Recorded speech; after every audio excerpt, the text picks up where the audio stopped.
So if you guys are curious what this is the new dump site that they've already approved for the temporary and wanting to put the permanent site behind here. We need to bring that to some serious community discussions. I want to point out something else right here real quick.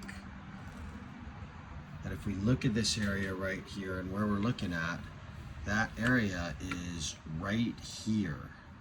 They're going to try and stick 400,000 tons of toxic material in this little hole. There are only 8 land sites in the entire United States that are equipped to take this material. This is pretty crazy. None of them are this close of proximity to one of our most precious resources.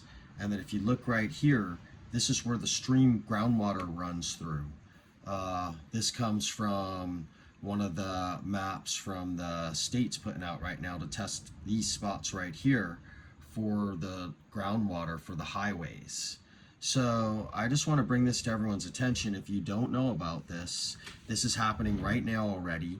The implications are far and wide, and it's being told to us that the Kapuna want this because of the EV in the bone that's in the ash, and that's where they want it to go. All the Kapuna I have spoke with and different folks we've been looking for to talk about with it, none of them know the toxicity of the material, and most of them have said, no, that's not accurate. We haven't been contacted about it.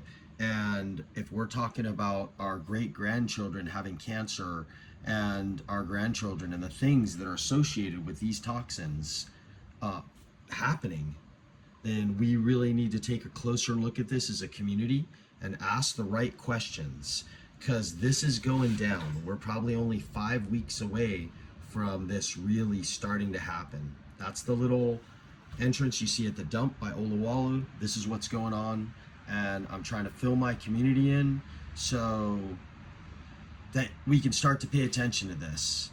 You're going to see me starting to post on what's actually in all the material in Lahaina and what it's made out of, and why there are only a few sites that are actually have the ability to contain this type of materials. So that's enough for now. I will keep you posted.